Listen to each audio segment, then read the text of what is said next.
Labas rytas. Šiandien užsienio reikalų ministerijoje svečiuojasi Ispanijos karalystės užsienio reikalų, Europos Sąjungos ir bendradarbiavimo ministras Landsbergio. Kaip visada, spaudos konferenciją pradėsime nuo ministrų pasisakymų, o vėliau galimybę užduoti klausimus. Ir tik tai tų, kas klauso online žiniai, pirmas pasisakymas lietuvių kalba, po to pereisime anglų kalbą. Kviečiame Lietuvos užsienio reikalų ministrą Landsbergį pradėti. Ačiū labai. Gerą dieną.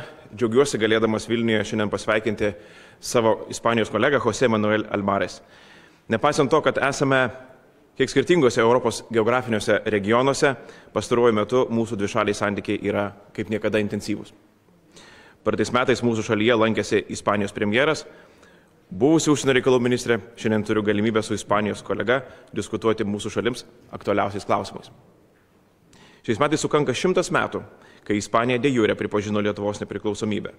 Tai ne tik gražus jubiliejus, tačiau ir puikia galimybė dar labiau sustiprinti dvišalių santykius įvairiose srityse, įgyvendinti bendrus projektus. Džiaugiuosi augančiu ekonominiu bendradarbiavimu. Praeitais metais mūsų dvišalės prekybos apyvarta pirmą kartą istorijoje perkopė 1 milijardą eurų. Lietuva suinteresuota ir toliau gilinti ekonominius santykius su Ispanija, ypač aukštą pridėtinę vertę kuriančiose sektoriuose.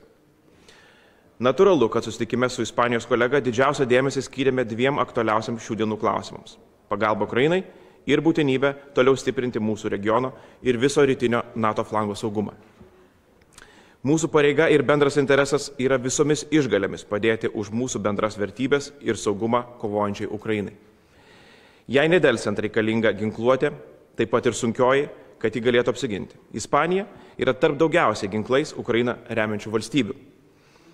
Tuo pačiu būtina toliau stiprinti spaudimą agresoriai Rusijai, ribojant jos galimybės finansuoti jos karo mašiną. Jau keletą savaičių vyksta diskusija dėl poreikio paskelbti embargą Rusijos naftai ir dujomis. Ir čia mūsų nuomonė tiek Lietuvos, tiek Ispanijos pozicijos sutampa, kad tai turi būti padaryta nedelsiant. Kitas svarbus aspektas, kalbant apie Rusijos agresiją Ukrainoje, yra tarptautinės bendrijos tiesioginė pareiga užtikrinti, kad karo nusikaltėliai būtų nubausti. Ir galiausiai Europos Sąjungos kandidatės statuso suteikimas Ukrainai, kuris būtų stiprus signalas ir kartu mūsų duoklė visiems ukrainiečiams, kurie šiuo metu kovoja už principus ir vertybės, kurias mes drauge puoselėjame. Esame dėkingi Ispanijai už jos indėlį stiprinant Lietuvos ir visos Europos saugumą. Šiuo metu Ispanijos lėktuvai ir pilotai saugo mūsų oro erdvę, dalyvaudami NATO oro policijos misijoje. Savo ruoštų galiu pasakyti, kad matome ir pietinių Europos valstybių saugumo rūpešius kylančius Afrikos Sahelio regione bei Šiaurės Afrikoje. Tiek dėl terorizmo apraiškų, o ir dėl galimai kylančios maisto krizės.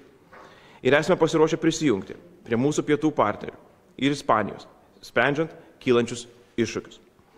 Birželio mėnesį Madride NATO valstybių vadovai turės tinkamai įvertinti pasikeitusią saugumo aplinką ir Rusijos keliamas grėsmes. Šiandien, kaip niekada, mums reikalingi sprendimai dėl NATO rytinio flango patikimos gynybos.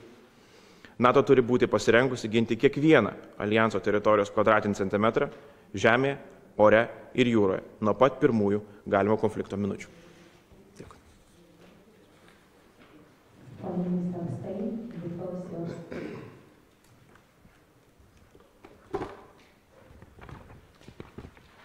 Good morning. First of all, I would like to thank the Minister of Foreign Affairs of Lithuania, my friend Gabrielius Landsbergis, for inviting me to Vilnius and for the hospitality that I've been receiving. In a few weeks, on July 27, it will be 100 years since the establishment of bilateral relations between our two countries, and this year marks also the 30th anniversary of the resumption of the relation in 1992. And this is a great opportunity to strengthen our economic, political, and social ties. Sorry. The international situation we are experiencing, marked by Russia's unjust and unjustified aggression against Ukraine, compels us to strengthen even more these ties, both within NATO and within the European Union. Spain is fully committed to the defense of our values and the defense of the eastern flank of NATO.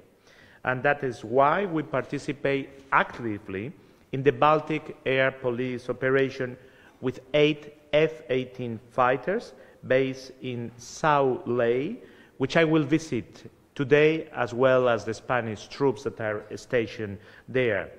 And we have more than 500 troops, Leopard tanks, based in Latvia within the enhanced force present operation. Our support to Lithuania and our Baltic friends, every inch of them, is total. Spain will also hold the upcoming NATO summit in Madrid, where we will revise the strategic concept. It will be a crucial moment in the life of NATO. This document outlines the main priorities in our security strategy, in NATO's security strategy. We want it to be a moment to display our unity, as we are doing so far, and our commitment to Europe's securities in all fronts. Also in the southern flank, where we face renovated challenges, for instance, in the Mediterranean and in the Sahel. The strategic concept must reflect this, as well as the importance of a strong southern component. Of course, Lithuania is invited to the Euro-Atlantic dinners on the margin of the summits that the President of Spain will be hosting, that will bring together both EU member states and NATO allies. It will be an important moment to strengthen cooperation between both.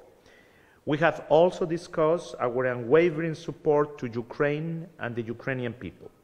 Spain is supporting Ukraine in all fields, and we will continue doing so, with humanitarian aid to the population, with the largest humanitarian package that we have ever given to a single country, hosting already 135,000 Ukrainian refugees in Spain, sending offensive and defensive military material to allow Ukrainians to resist in the face of the atrocity we are all witnessing every day, collaborating in the investigation of the crimes and to bring those responsible to international justice, and last week reopening our embassy in Kiev.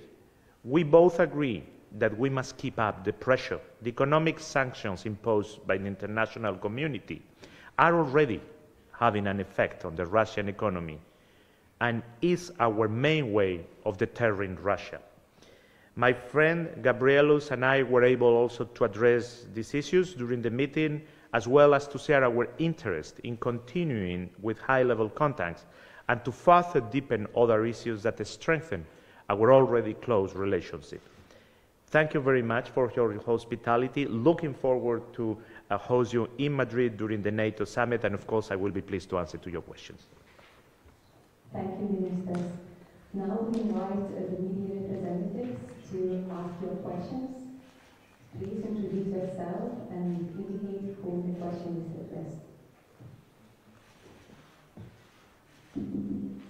Šarūnas Graskas, News, Lithuania. I have a question for the best from Spain. Which main sectors of Russian industry do you think are still under sanction? And of course, do you believe that EU, in the meantime, could impose sanctions on auto sector? Spain has been in favor since the very beginning to all the different packages of sanctions. We don't want European capitals to finance Putin's war. We think that we must do all possible to bring peace once again to Ukraine and to give all we can to an independent, free and sovereign Ukraine. And at the same time, we have to balance that with not allowing Vladimir Putin's war to destabilize the European country. So, of course, we will be in favor, as we have been so far, of new packages of sanctions, because we have to do as much as possible to reduce the military effort of Russia in this unjust war in Ukraine. But we understand that not all countries have the same exposures and the same link to Russia, and we are also very eager to keep this unity within the European Union. We have time for one more question. There is one. LRT, Lithuanian National TV, Edvardas Špokas when Russia cut off gas supply to Bulgaria and Poland, how it influenced the discussion on sanctions against Russia for both ministers? Well, I think that Russia is definitely putting a strain on European unity and solidarity. They're showing that some of the countries can be punished and single-outed of the whole union and punished. In an example that you've given with Poland and Bulgaria. And I think this test, we have to pass this test. That means that we have to show unity and strength and tell Putin very clearly that the unity will not be broken. And I think that the European Commission is a very good institution and place to start to show the unity. I think that Madam von der Leyen yesterday made strong statements that the answer is being prepared. Hopefully that answer would deal with the payment question, that up until the point that the sanctions are imposed on the oil and gas, that no payments in rubles could be made, so that no country can find a more convenient way or how to negotiate with Russia on a bilateral terms, that it would be a European policy when it comes to payments, and then a proposal on the sixth package. And I understand that probably what we will be seeing is a phase-out mechanism. It would not be an abrupt stop.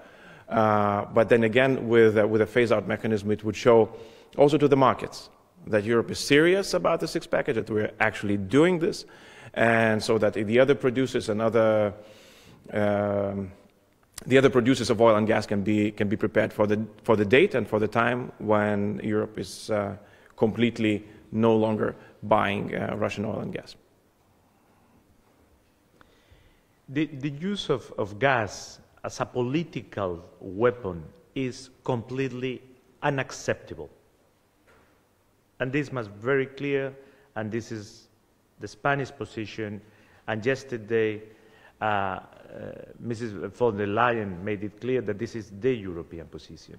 We cannot use gas as a political tool, and this is also a way of hitting and threatening countries, as you can do it with military stuff. This needs a European answer. I completely agree with my friend Gabrielius. We must keep unity. That's the best defense that we can do to back Ukraine and to defend European Union and European values. So the answer must be joint. We need to speed up interconnections. I was explaining my Lithuanian friend how Spain has this very large LNG capacity, almost half of European Union. If we complete interconnection, we can help other countries and other countries can help us. We must not fall into this trap. We must keep unity, and we must reject altogether, all Europeans united, the political use of gas to hit us, to harm us, to make us change our stand. We will not do it. Thank you very much. We will conclude the press conference. Have a very nice day.